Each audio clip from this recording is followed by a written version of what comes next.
aurkeztuko digu, ez zaio inolako zuzenketarik aurkeztu, beraz Iriarte López jaunak 15 minutu dauzkazu zeurea da hitza.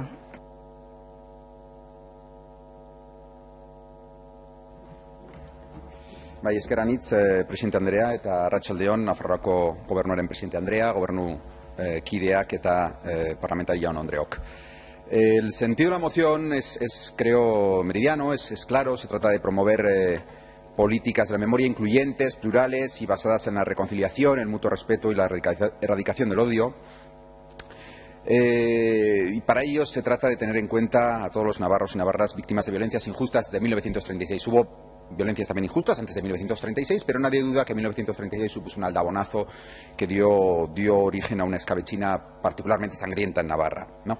Sin embargo, para prevenir posibles suspicacias, creo necesario insistir en algunas cuestiones. La primera, no es una moción que busque relativizar el asesinato de miles de personas en Navarra, en su inmensa mayoría socialistas, sujetistas, también comunistas, republicanos, nacionalistas en menor medida, pero también nacionalistas, a partir de 1936. No se trata tampoco de edulcorar en la menor medida la situación de falta de libertades vivida por España a raíz del golpe militar y durante todo el franquismo.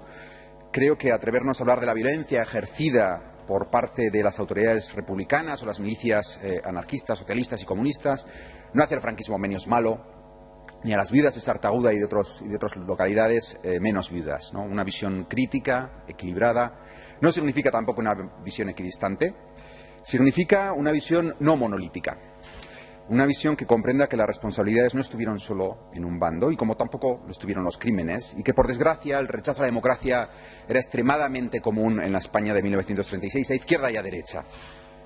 No se trata en segundo lugar de decir todos fuimos culpables, no, sino de proclamar que ninguno de los que estamos aquí somos culpables de crímenes cometidos mucho antes de que naciéramos. Gracias a ello, precisamente, no estamos condenados a perpetuar esa división entre blancos y negros, y gracias a ello, pues tampoco nadie debería ser acusado ni abierta ni veladamente de ser el heredero de ideas que provocaron una masacre hace 80 años. ¿De qué se trata entonces? Se trata de comprender, de enseñar que el río se desbordó por ambas márgenes. El río se desbordó por ambas márgenes. Navarra no era una isla en 1936, del igual modo que Albap o Latakia no son islas dentro de Siria, ¿no? Lo que sucedía en una parte, lo que sucedía en el conjunto afectaba a cada una de las partes.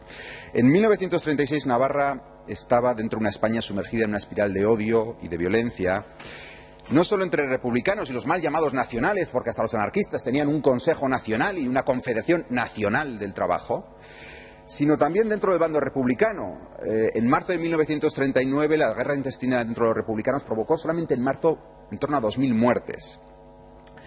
La violencia ejercida por ese llamado bando nacional fue brutal, ¿no? Se calculan unos 150.000 muertos, 50.000 de ellos tras el fin oficial de las hostilidades.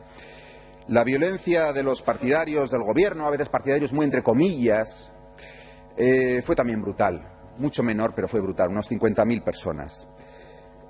Azaña habló de abusos monstruosos, de crímenes, de matanzas de curas, atribuía a esas matanzas gran parte de la responsabilidad del fracaso de la República, hablaba de esos términos, fracaso de la República. Un nacionalista, Juriaguerra, lloró de indignación al saber de la masacre de cientos de personas entre agosto y septiembre en Bilbao, gran parte de ellas muertas a golpes. Muchos navarros, no sabemos cuántos, porque nadie los ha contado, fueron asesinados en los lugares donde residían o al ser cogidos prisioneros en el frente. Hay una parlamentaria muy querida por todos que suele decir que lo que no se nombra no existe.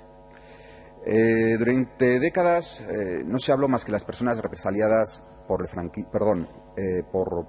el bando republicano. Solo se hablaba de esas pomposamente esas personas caídas por Dios y por España, ¿no? Y había un olvido absoluto sobre las personas represaliadas por el franquismo. Creo que llevamos décadas en una situación opuesta. Las instituciones democráticas se han desentendido completamente de la muerte, de la memoria, del recuerdo de cientos de miles de españoles. No se ha mostrado a sus familiares ningún tipo de simpatía, de cariño, de cercanía, de manera que se diría que solo hubo víctimas de un lado. No, no es cierto. Como no se las nombra, da la impresión de que han dejado de existir.